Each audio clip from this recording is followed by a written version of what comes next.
dalam membina umat agar mereka terhindar dari gerakan-gerakan kristenisasi. Demikian dari saya, para sahabat sekalian. Ya, subhanakallahumma wa bihamdi asyhadu an la ilaha illa anta astaghfiruka wa atubu ilaik. Assalamualaikum warahmatullahi wabarakatuh. Salam satu Tuhan. Yaudah nih, saya tanya. Simpel aja sih saya tanyanya. Allah subhanahu wa ta'ala itu, maaf nih kalau salah sebutin karena saya bukan orang Arab, bukan orang Islam juga, menurunkan kitab yang namanya Taurat, Injil, Zabur, dan Quran. Bener kan? Nah, pertanyaan saya, Taurat, Injil, dan Zabur itu sekarang mana kitabnya? Oke, kalau kalian mengambil Taurat orang Yahudi, Injil yang ada di dalam Alkitab, dan Zabur Daud, maka apa bedanya kalian sama Alkitab? Gitu dong. Ini pertanyaan yang sangat bagus ya dari teman Kristen. Allah mewahyukan kitab kepada nabi-nabi terdahulu. Lalu kemudian muncul pertanyaan, kalau benar Taurat dan Zabur lalu Injil itu diwahyukan oleh Allah, mana kitab-kitab tersebut? Sederhana aja menjawabnya. Jadi Taurat itu adalah berupa pengajaran, berupa wahyu yang kemudian diimani oleh orang-orang terdahulu, yaitu umatnya Nabi Musa. Kemudian seperti itu juga kitab-kitab setelahnya, Zabur dan juga Injil. Nah, kalau kita yang hidup di zaman sekarang di 2021 ini cari kitab-kitab tersebut, maka yang perlu kita pahami itu dua. Kitab ini dituliskan di sebuah kertas tentunya ya, atau ada media yang menjadi tempat penulisan kalam Allah atau firman Allah ini. Nah, agama Kristen ataupun Islam mengakui bahwa kitab itu dulu pernah ada. Jadi kalau ingin bertanya seperti itu, maka sejatinya Kristen punya kewajiban untuk menjawabnya. Bukan hanya Islam, karena Kristen mengimani kitab itu. Itu yang pertama. Kedua, kitab itu tidak ada satu manusia pun di atas muka bumi ini yang menghafalnya, layaknya Al-Quran. Jadi tidak ada manusia yang menghafalkan, dan tidak ada manusia yang mampu menunjukkan di mana kitab itu, tapi dulu pernah ada, maka sudah sejatinya kitab itu sudah tidak ada sekarang. Ya, kalaupun ada manuskrip yang ditemukan atau salinan-salinan tertua yang ditemukan, itu tidak menjamin bahwa itu adalah Taurat, Zabur, dan juga Injil. Tidak ada yang bisa menjamin itu. Sementara di sisi lain tidak ada satu manusia pun yang menghafalnya. Berarti kitab itu sudah tidak ada. Sudah tidak ada lagi. Dan tidak ada satupun dalil di dalam kitab-kitab tersebut jaminan Allah kepada manusia bahwa yang mewahyukan kitab tersebut akan menjaga ya kemurniannya. Ya, sehingga fakta di lapangan memang ada kitab-kitab terjemahan yang itu sudah pasti bukan Taurat, bukan Zabur atau Mazmur, dan juga bukan Injil. Itu jawaban sementara dari saya. Aduh, jawab saja pertanyaannya, Pak. Nggak usah lari-lari. Ya udah, tunjukin mana Tauratnya. Taurat Musa menurut Al-Quran ya, menurut Al-Quran, dan Injil menurut Al-Quran. dan Zabur menurut Al-Quran. Mana nih kitabnya nih? Kan diturunin sama Allah. Allahmu itu menurunkan kitab tuh. Mana kitabnya ini? Tunjukkan kepada saya. Jadi gini, tadi di atas saya sudah menjelaskan ya, pada orang awam yang tidak mengetahui tentang kitab. Tidak ada satu manusia pun yang menghafal kitab itu, dan tidak ada kodifikasi penulisan daripada kitab tersebut. Apa yang kemudian diterangkan oleh Al-Quran tentang kitab ini? Fawailul lilladzina yaktubuna al-kitaba biaydihim thumma yaquluna hadza min indillah liyastaru bih thamanan qalila fawailul lahum mimma katabat aydihim wa wailul lahum mimma yaksibun. 1. Kitab itu sudah tidak ada disebabkan oleh karena tidak ada jaminan dari Allah untuk menjaga kemurniannya. Itu 1. Layaknya Al-Quran, Allah menerangkan bahwa dengan jaminannya Dia mewahyukan Al-Quran, menjaga dan melestarikan kemurniannya. Inna nahnu nazzalnal dzikra wa inna lahu lahafizun. Ya. Jadi Allah mewahyukan Al-Quran dan Dia juga yang akan benar-benar akan menjaganya. Nah, kitab-kitab sebelumnya Allah tidak pernah menerangkan seperti itu, sehingga terjadi penyimpangan di mana-mana. Sehingga Al-Quran menerangkan kembali, fawailul lilladzina yaktubunal kitab biaydihim.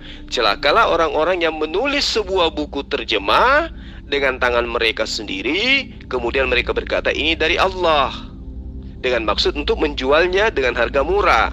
Maka celakalah mereka karena tulisan tangan mereka, dan celakalah mereka dengan apa yang mereka perbuat. Jadi kitab Taurat itu sudah tidak ada karena tidak ada yang menjaganya, karena tidak ada yang menghafalnya. Lalu kemudian muncul kitab yang dituliskan dengan tangan sendiri, lalu kemudian dianggap itu sebagai Taurat, dianggap sebagai Injil, dianggap sebagai Zabur. Itu, semoga Anda bisa memahami apa yang saya jabarkan. Hei, ala autis. Ya, ternyata ada di sini juga. Ngapain di sini? Mau hujat lagi? Aduh, ngapain dijedotin? Nanti kayak kamu, setiap sholat 5 waktu dijedotin terus ke lantai. Seluruh nabi pada proses penyembahannya terhadap Tuhan yang benar itu pasti sujud.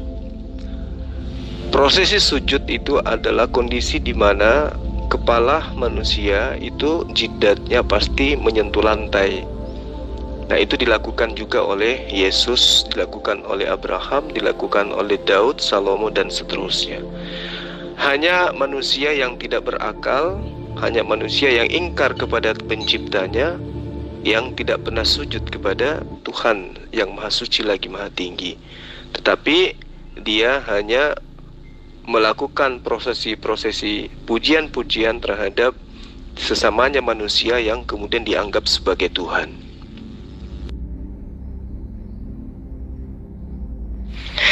Bagaimana dengan Anda? Sholat 5 waktu, ngejodotin kepala Anda ke lantai, tetapi masuk neraka dulu. Baru di neraka siapa yang bertakwa kepada Allah masuk surga.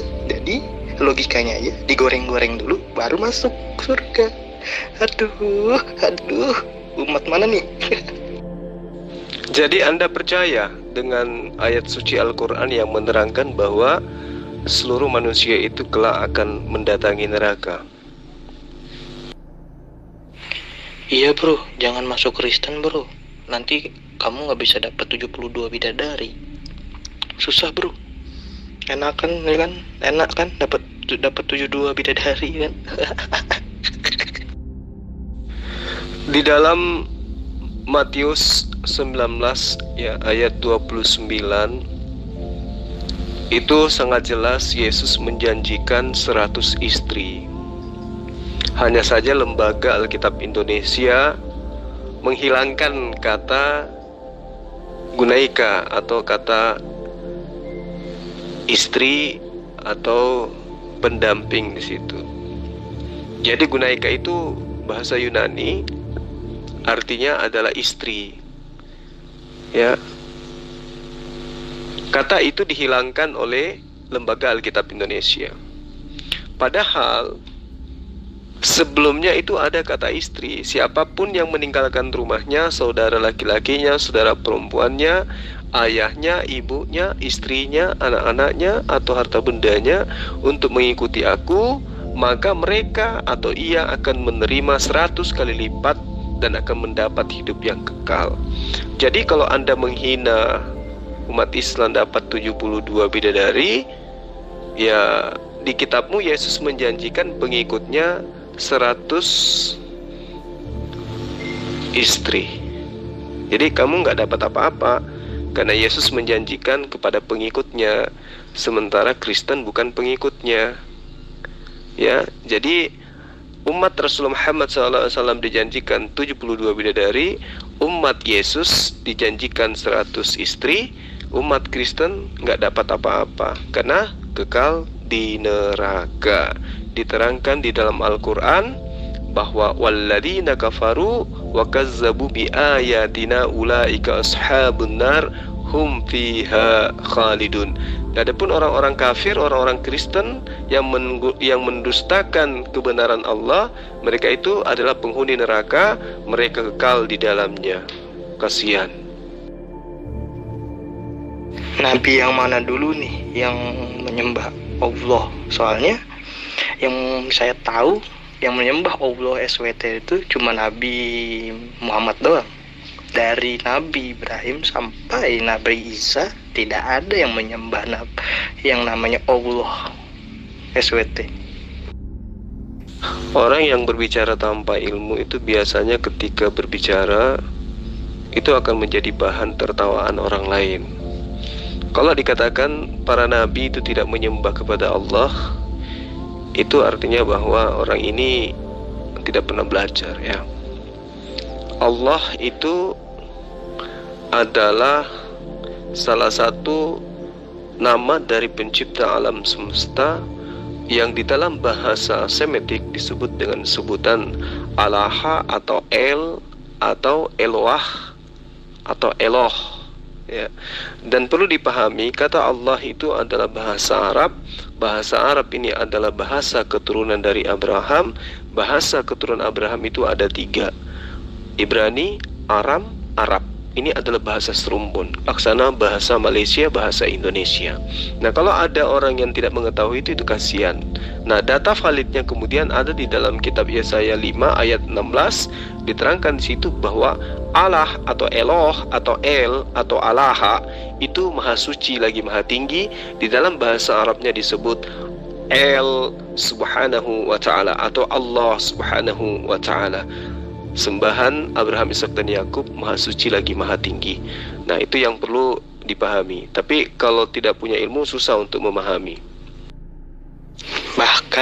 Bahkan ya dari Nabi Ibrahim sampai Nabi Isa tidak ada yang menjalankan sholat 5 waktu. Yesus menerangkan di dalam Yohanes 16 ayat 12, masih banyak yang ingin aku ajarkan kepada kalian, namun untuk sekarang ini kalian belum mampu untuk menanggungnya. Jadi pada masa Yesus, apalagi pada masa Musa, memang belum diajarkan tentang syarat wajibnya sholat 5 waktu. Kenapa? Karena pada masa itu belum berkesesuaian dengan masanya. Ya, belum ada PDAM dan seterusnya, belum dimudahkan pada masa itu orang mendapatkan air dan seterusnya, dan memang belum berkesesuaian dengan itu. Makanya Yesus mengatakan masih banyak yang ingin aku ajarkan, tetapi belum sanggup kalian untuk menanggungnya. Artinya ada masa nanti ketika Allah telah mengutus seorang penolong lain, dialah yang akan mengajarkan kesempurnaan daripada pekerjaan-pekerjaan yang pernah dilakukan oleh Yesus. Apa salah satu pekerjaan yang pernah dilakukan oleh Yesus? Terang dikatakan di dalam kitabnya orang Kristen bahwa Yesus itu acap kali sujud kepada Allah, acap kali melakukan takbir, acap kali melakukan ibadah-ibadah yang berkaitan dengan apa yang dilakukan oleh umat Islam saat sekarang. Seperti misalnya di dalam Matius 4 ayat 17, bagaimana kemudian Yesus mempraktekkan cara sholat, di mana Lukas 2 ayat 21 mempraktekkan cara sunat. Di dalam Matius 6 ayat 16, Matius 4 dan seterusnya, Yesus mempraktekkan puasa. Bagaimana kemudian Yesus menerangkan manusia yang benar itu adalah mereka yang mengajarkan untuk beramal soleh. Matius 5 ayat 39. Jadi itulah rangkaian pengajaran Yesus yang diajarkan kepada murid-muridnya, dan tentu pengikutnya juga akan melakukan itu. Jadi kalau ada orang yang mengaku dengan mulutnya pengikut tetapi perilaku dalam kehidupan keberagamannya tidak melakukan pekerjaan dilakukan oleh Yesus, itu adalah penyesat, itu penipu, itu adalah serigala yang berbulu domba. Jadi kaitannya dengan prosesi ibadah, memang Musa dan juga Yesus itu tidak memberikan sebuah syariat yang monoton, dalam arti kata harus berkesinambungan begitu terus untuk selamanya. Kenapa? Karena ada masa di mana tongkat kerajaan Yehuda itu akan diambil oleh yang berhak dan akan mengajarkan segala sesuatunya berkaitan dengan hukum-hukum, keadilan dan penginsapan dunia akan dosa. Ya, jadi belajar lagi. Jawab dulu dong itu tentang Taurat, itu Injil sama Zabur. Mana kitabnya nih? Kasih dong sama saya kitabnya, fotonya. Taurat dan Injil itu tidak ada yang menghafalnya dan tidak ada kodifikasi penulisannya. Jadi kalau Anda mencari sebuah benda, ya saya anggap itu benda ya, karena Taurat itu ada sebelum 3000 tahun sebelum Masehi ya, dan Zabur juga itu kurang lebih 2000 tahun, 1200 sampai 2000 tahun sebelum Masehi, dan Injil itu adanya di 2000 tahun yang silam. Nah, kitab-kitab ini tidak ada kodifikasi penulisan, tidak ada budaya lisan yang dijadikan sebagai landasan untuk membudidayakan kitab tersebut, dalam arti kata melestarikan kitab tersebut. Dan yang kedua, yang terpenting, tidak ada jaminan dari Allah yang mewahyukan kitab Torah, Zabur dan Injil untuk menjamin kitab tersebut kemurniannya. Berbeda dengan Al-Quran, memang sudah dijamin oleh Allah, inna nahnu nazzalnal zikr wa inna lahu lahafizun. Makanya sampai hari ini Al-Quran itu terjaga kemurniannya. Mau sampai dimanapun Al-Quran itu tetap aja menggunakan original teksnya. Ya, mau sampai ke negara yang paling berkuasa di atas muka bumi ini, yang paling benci terhadap Islam sekalipun, begitu kitabnya umat Islam masuk ke negaranya, mereka tidak punya kekuatan untuk merubah bahasa Quran. Jangankan merubah bahasa Quran, merubah namanya, merubah sampulnya saja mereka tidak punya daya. Kenapa? Karena itu tadi, Allah yang berjanji untuk menjaga Al-Quran itu. Berbeda dengan kitab Taurat, kitab Mazmur dan juga kitab Injil. Kitab-kitab itu sudah dirubah-rubah oleh orang-orang kafir. Nah sekarang coba kamu tanya dirimu, apakah kitabmu itu adalah kitab Taurat? Apakah kitabmu itu adalah kitab Injil? Tentu bukan. Ya, tapi sampulnya ya disebut sebagai Injil, karena kata Injil itu diambil dari Al-Quran untuk menutupi malu buku terjemah, lalu kemudian dianggap sebagai firman Tuhan. Jawab dulu pertanyaan saya. Allah SWT kan menurunkan 4 kitab ya, kitab Zabur, kitab Taurat, Injil, Zabur sama Quran. Nah, ketiga kitab ini, Taurat, Injil, Zabur ini mana? Tunjukkan kepada saya. Di dalam menurut Al-Quran mana kitabnya? Oke. Kalau Anda mendengarkan penjabaran saya, maka tentu akan Anda pahami bahwa kitab-kitab sebelum Al-Quran itu tidak ada kodifikasi, tidak ada yang menghafal. Jadi bagaimana mungkin benda yang sudah berumur ribuan tahun itu bisa dilestarikan sampai hari ini? Ya, itu yang pertama. Kedua, tidak ada jaminan dari Allah untuk menjaga kitab tersebut. Sehingga yang terjadi adalah orang-orang kufur, orang-orang kafir yang ingkar terhadap Allah merubah-rubah kitab tersebut. Buktinya yang ada di tangan kamu sekarang itu bukan Taurat, bukan Mazmur, bukan Zabur, dan bukan Injil, tetapi hanya buku terjemah yang entah dari mana asal-usulnya. Udah, Anda itu emang udah gak bisa menjawab. Udah, stop aja, udah gak usah PN lagi. Pertanyaan saya pun gak dijawabnya. Udah, Anda itu cuma bisa bertanya, tapi ditanya balik Anda tidak bisa jawab. Bodoh Anda itu, idiot kalau bisa dibilang. Kalau saya balik nanya bisa nggak? Bisa enggak? Yesus menerangkan di dalam Yohanes 17 ayat 8, segala firman yang engkau berikan kepadaku telah aku sampaikan kepada mereka, dan mereka percaya bahwa engkaulah yang telah mengutus aku. Bisa enggak saudara menunjukkan kepada saya segala firman yang diterima oleh Yesus dari Allah itu yang mana? Silakan. Karena ini banyak orang muslim nggak paham tentang Yesus ini ya. Makanya sok-sokan nanya tentang Yesus gini ya, mengapa Yesus itu datang ke bait Allah ya, karena emang Yesus itu orang Yahudi, makanya Yesus itu disunat dia, karena tradisi Yahudi kayak gitu. Mengapa kami tidak seperti itu ya, karena kami menyembah Yesus. Yesus kami udah di surga, kami berdoa, nggak perlu kami menyembah batu ke arah mana, kami nggak perlu, karena Tuhan kami di atas, bukan di batu, tahu nggak? Aduh. Berarti kalau pola pikirmu seperti itu, berarti kamu juga menyembah tembok karena kamu menghadap ke tembok. Katanya Tuhanmu di atas, kenapa nggak menghadap ke atas? Baring gitu, baring menghadap ke atas, ke langit dalam menyembah. Kenapa harus menghadap ke mimbar? Bahkan menghadap ke pendeta kalian dalam beribadah. Berarti apakah pendeta itu yang kamu sembah? Ya, jadi masih kekanak-kanakan, masih butuh belajar 100 tahun dulu baru ikut debat. Lalu kemudian ketika Anda mengatakan bahwa kami umat Islam itu menyembah batu, nah itulah bukti bahwa kamu masih anak-anak, belum ada ilmu sama sekali. Yesus mengajarkan untuk taat kepada Allah, justru kalian menyembah kepada Yesus. Nah, Yesus mengajarkan menyembah kepada Allah, kalian justru menyembah kepada utusan Allah. Sementara Yesus mengajarkan di dalam Yohanes 14 dikatakan, jika engkau mengasihi aku, maka engkau akan melakukan juga pekerjaan-pekerjaan yang aku lakukan. Nah, Yesus sunat. Pekerjaan yang dilakukan Yesus itu apa? Sunat, sholat, sujud, puasa, ya, itu pekerjaan-pekerjaan dilakukan oleh Yesus. Nah, kalau kamu mendengarkan dan mengasihi Dia, lakukan itu. Tapi faktanya kan tidak. Artinya kamu adalah antikristus.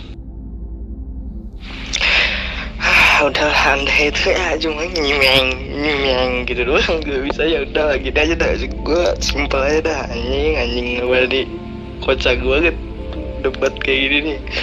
Gini aja bro. Waktu Allah SWT ngomong sama Nabi Musa, dia itu pakai bahasa apa?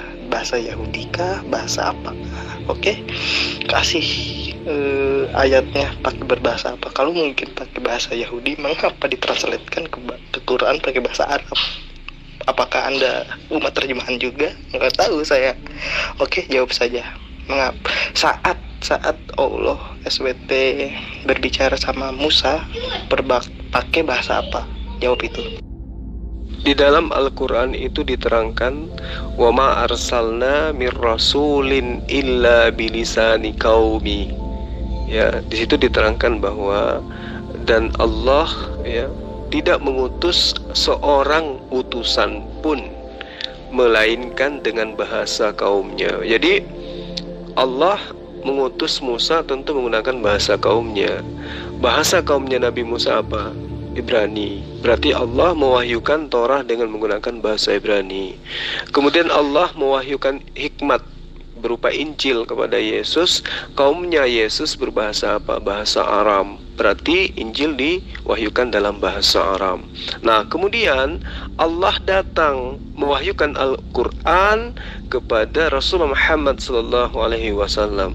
Apa bahasa kaumnya Rasulullah Muhammad SAW? Ya, bahasa Arab. Maka Al-Quran diwahyukan dalam bahasa Arab. Sehingga ketika Allah menceritakan tentang apa yang pernah Allah lakukan terhadap nabi-nabi terdahulu, tetap saja menggunakan bahasa Arab kepada Rasulullah Muhammad SAW, karena objek penyampaiannya adalah umat yang menggunakan bahasa Arab. Makanya dikatakan wa ma arsalna mir rasulin illa bilisani qaumi. Nah, itu yang perlu kamu pahami. Belajar lagi. Awalnya emang Allah. Nah, kan nggak tahu, nggak paham, baru tahu kan awalnya emang Allah turun dikandung oleh Roh Kudus dari seorang perawan Maria. Nah, Maria dan Yusuf itu orang Yahudi. Ya kali Maria orang Yahudi, Yusuf orang Yahudi, keluarnya orang Islam nggak mungkin. Makanya orang Yahudi juga, Yesus pun orang Yahudi gitu. Abdul, Kadrun, bukti, Masya Allah. Berarti Yesus itu adalah orang Yahudi. Dia adalah orang yang tentunya taat kepada Torah. Ya, berarti sejatinya pengikutnya harus taat Torah. Kalau pengikut, lain cerita kalau ada sekelompok manusia, segolongan manusia yang menjadikan Yesus menjadi sembahannya. Berarti sekelompok atau segolongan ini bukan pengikutnya, tapi pentuhannya Yesus. Makanya Yesus itu kelak ya di akhirat akan dihakimi oleh Allah. Siapa Allah itu? Tuhannya umat Islam. Jadi Tuhannya umat Islam itu nanti akan menghakimi Yesus. Ditanyai, wa iz qala Allahu ya Isa bin Maryam a anta qulta linnas ittakhizuni wa ummi ilahaini min dunillah. Wahai Yesus, apakah engkau pernah mengajarkan kepada Kristen, sembahlah aku, jadikanlah aku dan ibuku dua dari selain daripada Allah. Lalu kemudian Isa menjawab, qala subhanaka ma yakunu li an aqula ma laysa li bihaqqa. Maha suci engkau ya Allah, tidak patut bagiku mengatakan sesuatu yang bukan hakku.